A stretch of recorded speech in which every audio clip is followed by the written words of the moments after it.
لله نحمده ونستعينه ونستغفره ونؤمن به ونتوكل عليه ونعوذ بالله من شرور أنفسنا ومن سيئات أعمالنا من يهده الله فلا مضل له ومن يضلله فلا هادي له ونشهد أن لا إله إلا الله وحده لا شريك له ونشهد أن سيدنا وحبيبنا ونبينا ومولانا محمدا عبده ورسوله صلى الله عليه وعلى آله وأصحابه وبارك وسلم تسليما كثيرا كثيرا أما بعد قال الله تبارك وتعالى في القرآن المجيد والفرقان الحميد أعوذ بالله من الشيطان الرجيم بسم الله الرحمن الرحيم يا أيها الذين آمنوا كتب عليكم الصيام كما كتب على الذين من قبلكم لعلكم تتقون وقال النبي صلى الله عليه وسلم شعبان شهري ورمضان شهر الله صدق الله العظيم وصدق رسوله النبي الكريم بزرگان محترم اور عزیز دوستو، انشاءاللہ چند روز کے بعد رمضان المبارک کا مہینہ شروع ہونے والے ہیں، اور کون سا ایسا مسلمان ہوگا جو رمضان المبارک کی عظمت اور اس کی برکت سے واقف نہ ہو۔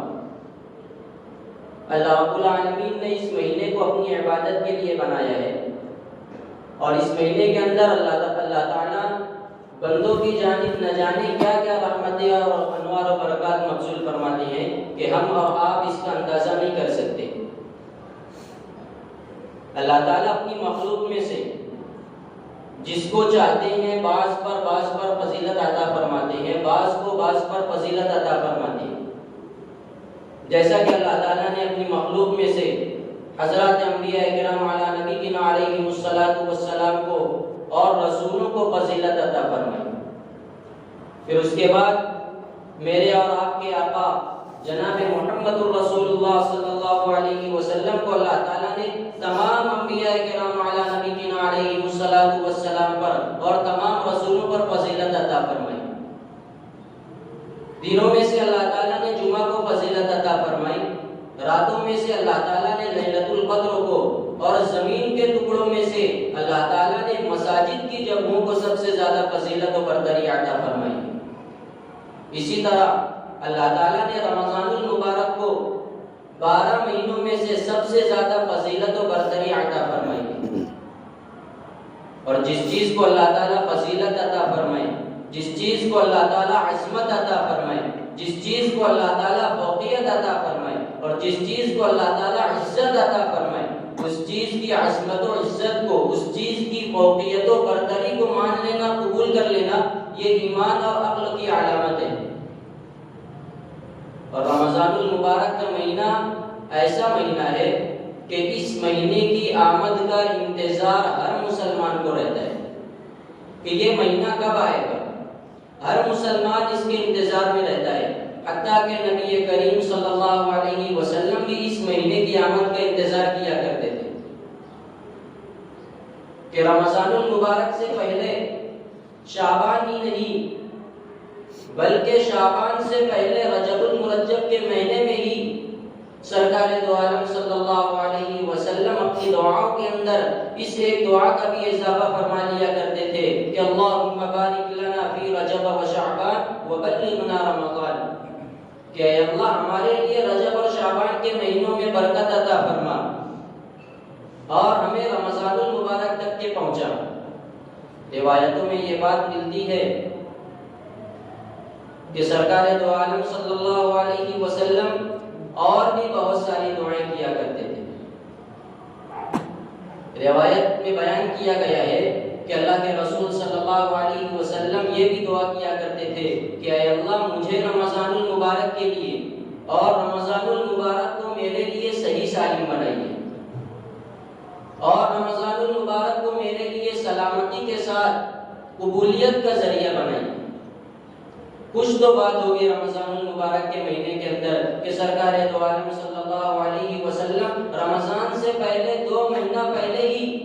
اس مہینے کے تعلق سے فکر مند ہو جایا کرتے تھے اور دعاؤں کے اندر اپنی اضافہ کر لیا کرتے تھے کہ اللہم بارک لنا فی رجب و شعبان وبلغنا رمضان. اور دوسری جو دعا میں نے آپ کو بتائی کہ اے اللہ مجھے رمضان المبارک کے لیے اور رمضان کو میرے لیے صحیح سالم بنائیے اور رمضان المبارک کو میرے لیے سلامتی کے ساتھ قبولیت کا ذریعہ بنائیے. نبی کریم صلی اللہ علیہ وسلم رمضان کی آمد سے پہلے شعبان المعظم کے آخری ایام کے اندر صحابہ کرام کو جمع فرما کر واعظ و نصیحت کیا کرتے تھے اور خطبہ دیا کرتے تھے اور اس خطبے کے اندر رمضان المبارک کی فضیلتوں کو بیان فرماتے اور اس کی خصوصیتوں کو بیان فرماتے. چنانچہ صحابی رسول اللہ سلمان فارسی رضی اللہ تعالیٰ عنہ کہتے ہیں کہ نبی کریم صلی اللہ علیہ وسلم نے آمد رمضان سے پہلے شعبان المعظم کے آخری تاریخ کو ہم صحابہ کرام کو جمع فرمایا اور ایک خطبہ ارشاد فرمایا. اس کے اندر فرمایا کہ اے لوگوں تم پر ایک مہینہ آ رہا ہے، تم پر ایک مہینہ آ رہا ہے جو بہت بڑا مہینہ ہے، بڑا مبارک مہینہ ہے. اس مہینے کے اندر اللہ تعالیٰ نے ایک رات رکھی ہے جس کے اندر عبادت کرنا 1000 مہینوں سے زیادہ بہتر اور افضل ہے. اس مہینے کے روزے تم پر فرض کیے گئے ہیں اور اس مہینے کے اندر رات کا قیام یعنی تراویح کو اللہ تعالیٰ نے ثواب کی چیز بنایا ہے. سرکار دو عالم صلی اللہ علیہ وسلم نے ارشاد فرمایا کہ اس مہینے کے اندر جو شخص کسی نیکی کے ذریعے سے اللہ تعالیٰ کا قرب حاصل کرے، اللہ تعالیٰ کی نزدیکی حاصل کرے، تو وہ شخص ایسا ہے جیسا کہ غیر رمضان کے اندر فرض کو ادا کرے. اور جو شخص اس مہینے کے اندر یعنی رمضان المبارک کے مہینے کے اندر فرض کو ادا کرے گا وہ شخص ایسا ہے جیسا کہ اس نے غیر رمضان میں رمضان کے علاوہ دوسرے مہینے کے اندر اس نے 70 فرائض کو ادا کیا. اور حضور صلی اللہ علیہ وسلم نے ارشاد فرمایا کہ یہ مہینہ صبر کا مہینہ ہے اور صبر کا بدلہ جنت ہے اور یہ مہینہ غمخواری کرنے کا مہینہ ہے، لوگوں کے ساتھ غمخواری کرنے کا مہینہ ہے. اس مہینے کے اندر مومن کا رزق بڑھا دیا جاتا ہے. سرکار دو عالم صلی اللہ علیہ وسلم نے روزہ افطار کرانے والے کی فضیلت بیان کرتے ہوئے ارشاد فرمایا کہ جو شخص اس مہینے کے اندر کسی روزہ دار کا روزہ افطار کرائے گا، کسی روزہ دار کا روزہ افطار کرائے گا تو یہ عمل یعنی روزے دار کا روزہ افطار کرانا یہ عمل اس کے گناہوں کی معافی کا سبب ہوگا اور جہنم سے خلاصی کا ذریعہ بنے گا. اور جو روزہ افطار کرائے گا اللہ تعالیٰ اس کو جس نے روزہ رکھا جتنا ثواب اس کو اللہ تعالیٰ عطا فرمائیں گے اتنا ہی ثواب جس نے روزہ دار کا روزہ افطار کرایا اللہ تعالیٰ اس کو بھی عطا فرمائیں گے. اور روزے دار کے ثواب سے اللہ تعالیٰ ذرہ برابر کمی نہیں کریں گے. صحابہ کرام پر اللہ تعالیٰ کروڑوں رحمتیں نازل فرمائے. فوراً نبی کریم صلی اللہ علیہ وسلم سے استفسار کیا، سوال کیا کہ یا رسول اللہ صلی اللہ علیہ وسلم ہم میں سے ہر شخص اتنی وسعت نہیں رکھتا کہ وہ روزہ دار کا روزہ افطار کرے. ہم میں سے ہر شخص اتنی وسعت نہیں رکھتا ہے کہ وہ روزہ دار کا روزہ افطار کرائے. تو نبی کریم صلی اللہ علیہ وسلم نے ارشاد فرمایا کہ یہ ثواب پیٹ بھر کر کے کھانا کھلانے پر موقوف نہیں ہے، بلکہ جو شخص ایک کھجور یا ایک گھونٹ پانی یا ایک گھونٹ لسی بھی پلا دے گا روزہ دار کا روزہ افطار کرائے گا اس کے ذریعے سے تو اللہ تعالیٰ اس کو بھی یہ ثواب عطا فرمائیں گے کہ اس کے گناہوں کو معاف فرما دیں گے اور جہنم سے خلاصی اور نجات عطا فرمائیں گے. اس کے بعد نبی کریم صلی اللہ علیہ وسلم نے ارشاد فرمایا کہ اس مہینے کا اول حصہ، اس مہینے کا پہلا حصہ رحمت ہے، درمیانی حصہ مغفرت ہے اور آخری حصہ جہنم سے آزادی ہے اور خلاصی ہے. اس کے بعد نبی کریم صلی اللہ علیہ وسلم نے اپنی گفتگو کا سلسلہ دراز کرتے ہوئے ارشاد فرمایا کہ جو شخص اس مہینے کے اندر اپنے ماتحتوں، اپنے خادم، اپنے گھر والوں کے کام کاج کو، ان کی ذمہ داریوں کو ہلکا کر دے گا، کم کر دے گا، ان کے بوجھ کو کم کر دے گا، اللہ تعالیٰ اس کی مغفرت فرما دیں گے اور جہنم سے نجات عطا فرمائیں گے۔ اس کے بعد حضور نے ارشاد فرمایا کہ اس مہینے کے اندر 4 چیزوں کی کثرت کیا کرو۔ اس مہینے کے اندر خصوصی اعمال میں سے یہ ہے کہ انسان مسلمان کو چاہیے کہ وہ 4 چیزوں کی کثرت کیا کرے۔ پہلی 2 چیزیں تو ایسی ہیں کہ وہ اللہ تعالیٰ کی رضا حاصل کرنے کے واسطے ہے، اور دوسری جو 2 چیزیں ہیں وہ ایسی ہیں کہ اس کے ذریعے سے بندہ اس کے حاصل کیے بغیر بندے کو کوئی چارہ کار نہیں ہے۔ پہلی 2 چیزیں جس کے ذریعے سے سرکار دو عالم صلی اللہ علیہ وسلم نے اللہ تعالیٰ کو راضی کرنے کا حکم ارشاد فرمایا وہ یہ کہ کلمہ طیبہ کی کثرت کیا کرو اور استغفار کی کثرت کیا کرو، اور دوسری وہ 2 چیزیں جس کے ذریعے، جس کے حاصل کیے بغیر، جس کے کیے بغیر انسان کے لیے، مسلمان کے لیے کوئی چارہ کار نہیں ہے۔ ان میں سے پہلی چیز یہ ہے کہ جنت کی طلب، اور دوسری چیز جہنم سے پناہ ہے۔ سرکار دو عالم صلی اللہ علیہ وسلم نے ایک اور بات ارشاد فرمائی کہ جو شخص کسی مسلمان کا، جو شخص کسی روزہ دار کو پانی پلائے گا، اللہ تعالیٰ کل قیامت کے دن میرے حوض سے، یعنی حوض کوثر سے اس کو ایسا پانی پلائیں گے کہ جسے پی لینے کے بعد جنت میں داخل ہونے کے وقت تک کہ اسے پیاس محسوس نہیں ہوگی۔ دوسرے صحابی رسول حضرت عبداللہ ابن عباس رضی اللہ تعالیٰ عنہ کہتے ہیں کہ نبی کریم صلی اللہ علیہ وسلم نے ارشاد فرمایا کہ جنت کو رمضان المبارک کے لیے شروع سال سے لے کر کے آخری سال تک کے لیے مزین کیا جاتا ہے۔ رمضان المبارک کے لیے جنت کو شروع سال سے لے کر کے آخری سال تک کے لیے سجایا جاتا ہے، آراستہ اور پیراستہ کیا جاتا ہے۔ اور جب رمضان المبارک کی پہلی رات ہوتی ہے تو عرش کے نیچے سے ایک ہوا چلتی ہے جس کا نام مثیرہ ہے۔ عرش کے نیچے سے ایک ہوا چلتی ہے جس کا نام مثیرہ ہے۔ جب وہ ہوا چلتی ہے اس کے جھونکوں سے ایسی سریلی آواز نکلتی ہے کہ اس جیسی آواز کسی نے نہیں سنی۔ جب یہ ہوا چلتی ہے اور یہ آوازیں آتی ہیں تو جنت کی حوریں اپنے اپنے مکانوں سے نکل کر کے باہر آ جاتی ہیں اور جنت کے بالا خانوں کے درمیان کھڑی ہو جاتی ہیں اور یہ اعلان کرتی ہے، آواز لگاتی ہے کہ ہے کوئی جو اللہ تعالیٰ کی بارگاہ میں ہم سے منگنی کرے، ہے کوئی جو اللہ تعالیٰ کی بارگاہ میں ہم سے منگنی کرے گا تاکہ اللہ تعالیٰ اس کا نکاح ہم سے کرا دے۔ پھر وہ حوریں جنت کے داروغہ اور جنت کے نگراں فرشتے رضوان کے پاس جاتی ہے، اس سے کہتی ہیں کہ اے رضوان ہمیں بتلائیے کہ یہ کیسی رات ہے۔ تو جنت کا داروغہ فرشتہ رضوان ان سے مخاطب ہوتا ہے اور کہتا ہے کہ آج رمضان المبارک کی پہلی رات ہے، اور اس رات کے اندر حضرت محمد صلی اللہ علیہ وسلم کی امت کے روزہ داروں کے لیے اللہ تعالیٰ نے جنت کے دروازوں کو کھول دیا ہے۔ اس کے بعد حضور نے کہا کہ اللہ تعالیٰ ارشاد فرماتے ہیں کہ اے رضوان، جنت کے فرشتے سے، جنت کے نگراں فرشتے سے اللہ تعالیٰ مخاطب ہوتے ہیں اور اس سے کہتے ہیں کہ اے رضوان،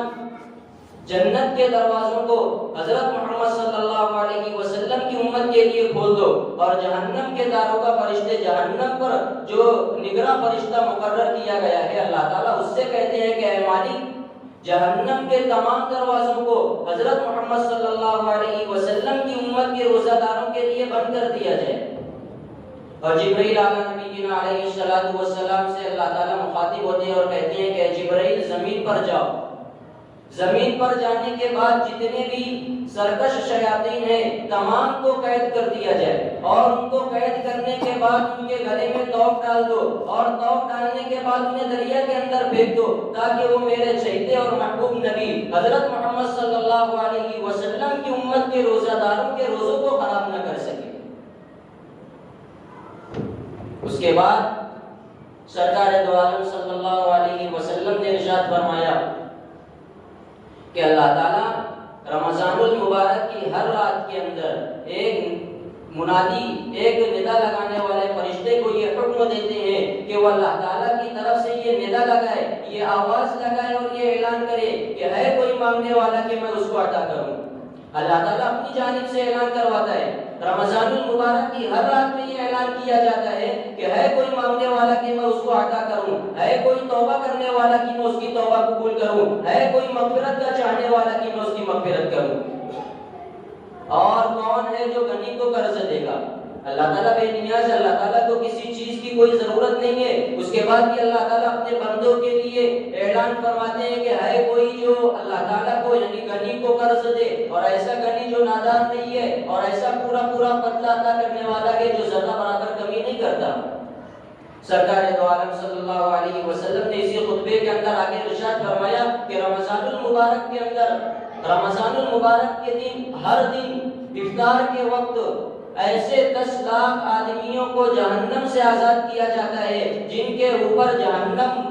واجب ہو چکی ہے۔ یعنی جو لوگ ایسے ہیں جو جہنم میں جانے کے مستحق ہو چکے ہیں، ایسے لوگوں کو ہر روز افطار کے وقت، اور وہ بھی 2-4 نہیں بلکہ 10 لاکھ لوگوں کو اللہ رب العالمین جہنم سے خلاصی اور نجات عطا فرماتے ہیں۔ اور جب آخری دن ہوتا ہے رمضان المبارک کا، تو یکم رمضان المبارک سے لے کر کے یعنی رمضان المبارک کی پہلی تاریخ سے لے کر کے آخری تاریخ تک کے جتنے بھی لوگوں کو اللہ تعالیٰ نے جہنم سے خلاصی اور نجات عطا فرمائی، اس ایک دن میں اتنے سارے لوگوں کے بقدر اللہ تعالیٰ جہنم سے لوگوں کو آزاد فرماتے ہیں۔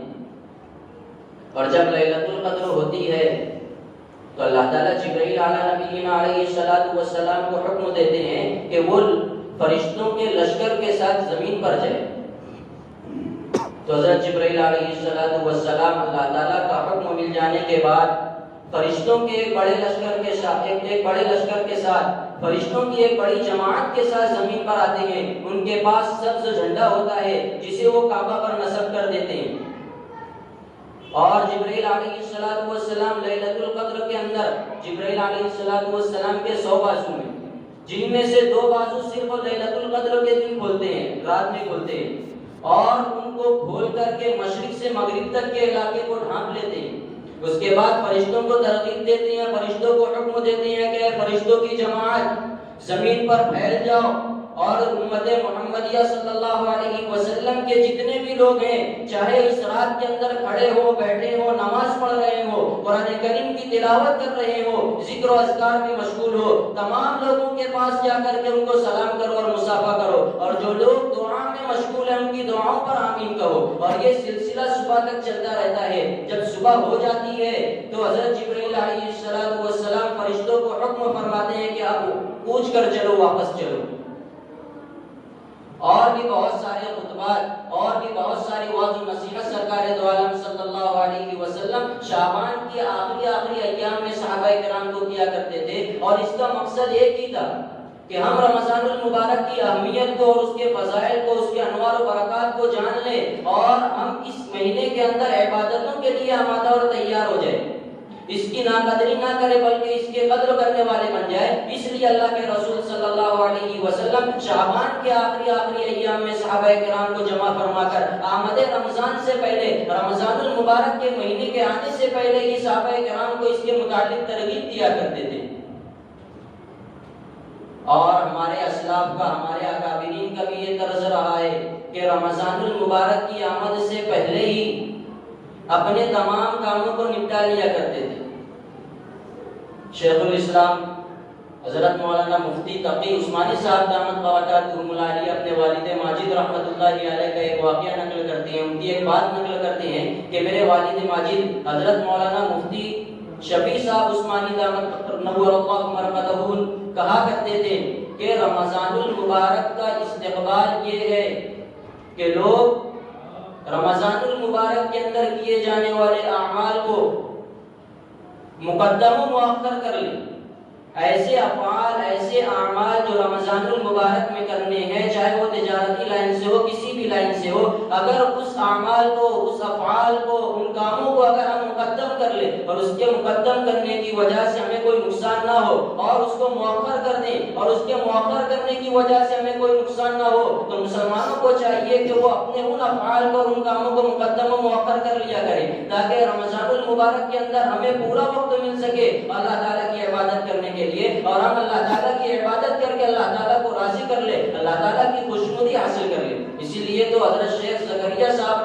نور اللہ مرقدہ نے فضائل اعمال کے اندر یہ بات لکھی ہے کہ شاہ عبد الرحیم صاحب رائے پوری نور اللہ مرقدہ اس مہینے کے اندر یعنی رمضان المبارک کا پورا مہینہ ان کے یہاں تلاوت کا رہا کرتا تھا، دن اور رات ان کے یہاں تلاوت ہی ہوا کرتی تھی، نہ کسی کا ڈاک آیا کرتا تھا، نہ یہاں سے جواباً کچھ بھیجا جاتا تھا، اور کسی سے ملاقات بھی نہیں کیا کرتے تھے۔ اور ان کے جو بعض خدام تھے خصوصی مخصوص خدام، ان کو بھی صرف اتنی اجازت تھی کہ تراویح کے بعد 1 یا 2 سادی چائے جتنا پینے میں وقت لگتا ہے اتنی دیر کے لیے آئیں اور اس کے بعد چلے جائیں، اس کے بعد نہ آئیں۔ اور حضرت مولانا محمود حسن دیوبندی صاحب نور اللہ مرقدہ کی تو اس مہینے کے اندر عجیب حالت ہو جایا کرتی تھی کہ دن اور رات عبادت الہی میں مشغول رہا کرتے تھے، اس کے علاوہ اور کوئی دوسرا کام سوچتا ہی نہیں تھا۔ دن میں تھوڑا بہت آرام کیا کرتے تھے اور رات کا اکثر حصہ اور بسا اوقات پوری رات عبادت میں مشغول رہا کرتے تھے۔ تو یہ مہینہ عبادت کا مہینہ ہے،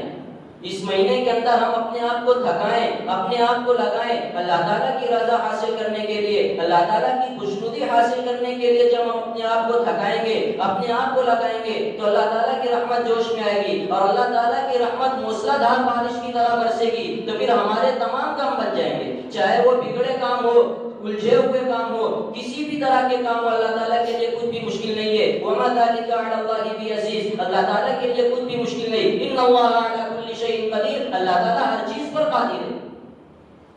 اس لیے اس مہینے کے اندر ہم اپنے آپ کو لگائیں۔ اور دوسری بات یہ کہ رمضان المبارک کے اندر بعض افعال، بعض کام تو ایسے ہیں کہ ہر مسلمان انہیں جانتا ہے، اور بعض وہ کام ہیں کہ جنہیں ہم نظر انداز کر دیتے ہیں۔ بعض اعمال تو ایسے ہیں کہ جو رمضان المبارک کے لیے خاص ہے، اور بعض اعمال ایسے ہیں کہ اس مہینے کے اندر رمضان المبارک کے اندر ان کے کرنے میں ثواب کی زیادتی کر دی جاتی ہے۔ جیسے ہر مسلمان کو معلوم ہے کہ رمضان المبارک کے اندر روزے فرض کیے گئے ہیں، تو بہت سارے لوگ روزہ رکھنے کا اہتمام کر لیتے ہیں الحمدللہ، اور لوگوں کو اس بات کا بھی علم ہے کہ تراویح نبی کریم صلی اللہ علیہ وسلم نے سنت قرار دی ہے کہ 20 رکعت تراویح ایک امام کے پیچھے جماعت کے ساتھ پڑھنا سنت مؤکدہ ہے۔ تمام مسلمانوں کو یہ بات معلوم ہے، تو بہت سارے مسلمان اس کا اہتمام کر لیا کرتے ہیں، لیکن بعض تو کہتے ہیں کہ اس کے علاوہ دوسری اور کوئی مخصوص عبادت رمضان المبارک کے اندر نہیں ہے۔ تو اللہ تعالیٰ نے یہ مہینہ جو بنایا ہے یہ عبادت کے لیے ہی بنایا ہے،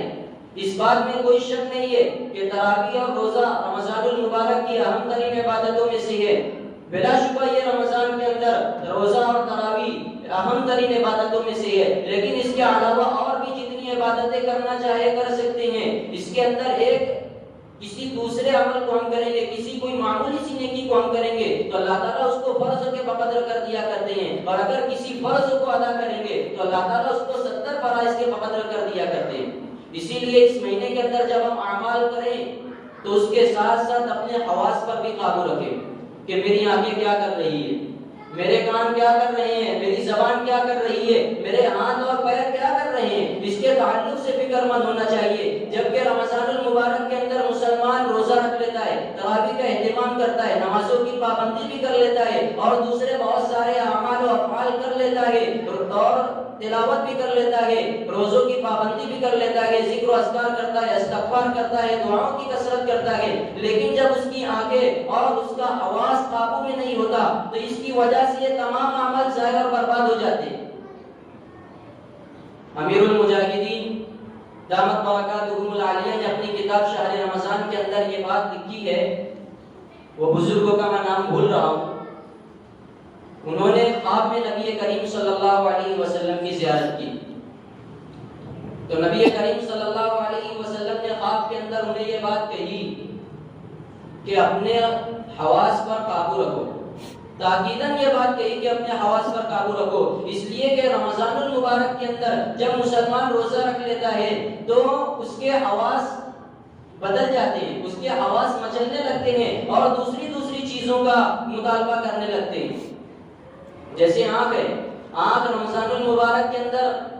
کیونکہ شیطان تو قید ہو گیا لیکن نفس تو ہمارے ساتھ لگا ہوا ہے نا، تو نفس اس بات کا تقاضا کرتا ہے اور مطالبہ کرتا ہے کہ آنکھ غلط دیکھے، آنکھ ٹی وی دیکھے، آنکھ غیر محرم کو دیکھے، آنکھ راستہ چلتے ہوئے تاکے اور جھانکے، راستہ چلتے ہوئے اس کے گھر میں جا کے آنکھ اس کا مطالبہ کرتی ہے. اس لیے ہمیں چاہیے کہ ہم اپنے نفس کو، ہم اپنی آنکھ کو، کان کو، زبان کو، ہاتھ اور پیر کو یہ بات سمجھا دے کہ تو نے جتنی باتوں کا مطالبہ کیا تھا میں نے اب تک کے وہ تمام تر تیرے مطالبات کو پورا کیا، اب تو وہ کرے گی، اب تو وہ کرے گا جو میں کہوں گا اور جو اللہ اور اس کے رسول کہیں گے. کیونکہ رمضان المبارک کے یہ مہینہ جس طرح سے اس کے اندر نیکیوں کے اندر نیکیاں کرنے کی بدولت اللہ تعالیٰ اضافہ فرماتے ہیں، اسی طرح گناہ کرنے کی وجہ سے اللہ تعالیٰ پھر سخت پکڑ بھی فرمائیں گے. اس لیے ہم اپنے حواس پر قابو رکھیں، قرآن کریم کی تلاوت کریں، نمازوں کی پابندی کریں، اور بھی بہت سارے افعال ہیں ہم اس کو کرتے رہیں. اور علماء کرام نے بہت سارے اعمال و افعال بتائے ہیں، جیسے روزوں کا اہتمام کرنا ہے کہ روزہ فرض قرار دیا گیا ہے. تو اس مہینے کے اندر جو سب سے خاص اور اہم عبادت ہے وہ یہ ہے کہ رمضان المبارک کے اندر روزوں کا اہتمام کیا جائے. اگر نہیں رکھتے تو رکھنے کی شروعات کر دیں. اور دوسری جو چیز ہے وہ نمازوں کی پابندی، کہ جو لوگ نمازوں کی پابندی نہیں کرتے انہیں چاہیے کہ آج ہی سے نمازوں کی پابندی کرنے لگ جائیں. اور جو لوگ ایسے ہیں کہ نمازوں کے اندر غفلت برت رہے ہیں، ان کی نمازیں کمزور چل رہی ہیں، تو ان سے بھی درخواست ہے کہ وہ اپنی نمازوں کو پابندی کے ساتھ، جماعت کے ساتھ ادا کرنے والے بن جائیں. اور تیسری چیز جو ہے وہ تراویح کا اہتمام ہے کہ ہم تراویح کی باجماعت نماز ادا کرنے والے بن جائیں. کہ قرآن کریم تراویح کے اندر سننا، تراویح پڑھنا ایک الگ مستقل سنت ہے، اور تراویح کے اندر قرآن کریم مکمل سننا یہ الگ سنت ہے. دو سنتیں ہیں کہ تراویح کی 20 رکعت نماز چاند دکھنے سے لے کر کے رمضان المبارک کا چاند جس دن دکھے اس دن سے لے کر کے عید الفطر کا چاند دکھنے تک کے روزانہ 20 رکعت تراویح کی نماز ادا کرنا یہ الگ سنت موقعہ ہے. اور تراویح کے اندر پورا قرآن کریم سننا یہ الگ سنت موقعہ ہے. اور سنت موقعہ اسے کہتے ہیں کہ جس پر نبی کریم صلی اللہ علیہ وسلم نے ہمیشہ مداومت کی ہے، ہمیشہ اسے کیا ہے. اور جو چوتھی چیز وہ یہ کہ قرآن کریم کی تلاوت کا اہتمام کریں، کہ یہ مہینہ قرآن کریم کی تلاوت کا خاص مہینہ ہے، اس لیے کہ جتنی بھی آسمانی کتابیں ہیں وہ اسی مہینے میں نازل کی گئی ہیں. اور نبی کریم صلی اللہ علیہ وسلم کو جو سب سے بڑا معجزہ عطا کیا گیا تھا کہ نبی کریم صلی اللہ علیہ وسلم کے زمانے سے لے کر کے قیامت تک کے آنے والے ہر انسان کے لیے یہ معجزہ ہے. اور سب سے بڑا معجزہ قرآن کریم کی شکل میں اللہ تعالیٰ نے ہمیں عطا کیا ہے وہ یہ کہ قرآن کریم، اور قرآن کریم کی تلاوت اس مہینے میں زیادہ کرنی ہے. اس لیے کہ جبرائیل علیہ السلام بھی اس مہینے کے اندر آ کر کے سرکار دو عالم صلی اللہ علیہ وسلم کو دعا سنایا کرتے تھے. اس لیے ہم بھی اس مہینے کے اندر اپنی تلاوتوں کے اندر اضافہ فرما دیں اور 4 کاموں کی کثرت کریں، کلمہ طیبہ کی کثرت کریں، استغفار کی کثرت کریں، اور جنت کی طلب اور جہنم سے پناہ بھی مانگیں. اور اپنے مزدوروں پر، اپنے گھر والوں پر، ان کے کام کاج کے تعلق سے نرمی برتیں، تخفیف کریں. اور جو آخری چیز جو میں نے خطبے کے اندر رسول اللہ صلی اللہ علیہ وسلم کا جو خطبہ میں نے بیان کیا اس کے اندر حضرت جبرائیل علیہ السلام لیلۃ القدر کے اندر زمین پر آتے ہیں، فرشتوں کی ایک بڑی جماعت کے ساتھ آتے ہیں، اور جو بھی عبادت کرتا ہوا ملتا ہے اس کو سلام کرتے ہیں، مصافحہ کرتے ہیں اور ان کی دعاؤں پر آمین کہتے ہیں. اسی کے اندر سرکار دو عالم صلی اللہ علیہ وسلم نے یہ ارشاد فرمایا کہ جب فرشتے واپس جانے لگتے ہیں تو فرشتے حضرت جبرائیل علیہ السلام سے عرض کرتے ہیں کہ اے جبرائیل علیہ السلام، اللہ تعالیٰ نے اس امت کے ساتھ کیا کیا؟ تو حضرت جبرائیل علیہ السلام کہتے ہیں کہ اللہ تعالیٰ نے امت کی مغفرت فرما دی سوائے 4 لوگوں کے. سب سے پہلا تو وہ شخص ہے جو شراب پیتا ہو، شراب کا عادی ہو، اس شخص کی اللہ تعالیٰ لیلۃ القدر جیسی مبارک رات میں بھی مغفرت نہیں فرماتے. اور دوسرا وہ شخص ہے جو والدین کا نافرمان ہو. اس لیے ہمیں چاہیے کہ آج ہی جا کر کے نماز جمعہ کے بعد اپنے والدین کے قدموں کو پکڑ لے اور ان سے اپنی معافی تلافی کروا لے، اس لیے کہ یہ مبارک مہینہ آ رہا ہے اور اس مبارک مہینے کے اندر ایک مبارک رات آ رہی ہے جسے لیلۃ القدر کہا جاتا ہے. اور اس مبارک رات کے اندر بھی ایسے شخص کی مغفرت نہیں کی جاتی اس لیے آج ہی جمعہ کے بعد جا کر کے اپنے والدین سے معافی تلافی کر لی جائے۔ اور تیسرا وہ شخص ہے جو مسلمانوں کے تعلق سے کینہ رکھتا ہو، بغض رکھتا ہو، عداوت رکھتا ہو، اس لیے ضرورت اس بات کی ہے کہ ہم رسمی طور پر اور رواجی طور پر استقبال رمضان نہ کریں۔ جب رمضان کا شروع وقت ہوتا ہے، پہلا دوسرا روزہ ہوتا ہے، تو پوری مسجد مصلیوں سے بھری رہتی ہے، بلکہ بسا اوقات تو ایسا ہوتا ہے کہ مسجد اپنی تنگ دامنی کا شکوہ کرتی ہے کہ مسجد چھوٹی پڑ جاتی ہے، اور چند ہی دن گزرتے نہیں ہے کہ واپس سے وہی 1 صف 2 صف پر نمازی ہو جاتے ہیں۔ اس لیے ایسا نہ کیا جائے، بلکہ پختہ عزم کر لیا جائے، پختہ ارادہ کر لیا جائے کہ ہم انشاءاللہ العزیز پہلے رمضان المبارک سے لے کر کے، اور رمضان ہی نہیں بلکہ آج جمعہ کی نماز، عصر کی نماز سے لے کر کے ہم نمازوں کی پابندی کرنے والے بن جائیں۔ اگر نماز نہیں پڑھتے، کم سے کم صرف فرض پر اکتفا کیا جائے۔ شروعات کے اندر بھاری پڑے گا، مشکل پڑے گا، اس لیے کہ ہم پڑھتے نہیں، اس لیے صرف فرض کو ادا کیا جائے۔ جب فرض پر مداومت ہو جائے، فرض پر آدمی جم جائے، تو اس کے بعد پھر سنتوں کا اور نوافل کا اہتمام کیا جائے۔ کہنے کو تو بہت ساری باتیں تھیں اور وقت بھی ہوا چاہتا ہے، اس لیے اللہ تعالیٰ سے دعا ہے کہ اللہ تعالیٰ ہمیں رمضان المبارک کی تیاری کرنے کی اور اس کی قدر دانی کرنے کی توفیق و سعادت نصیب فرمائے۔ وآخر دعوانا الحمدللہ۔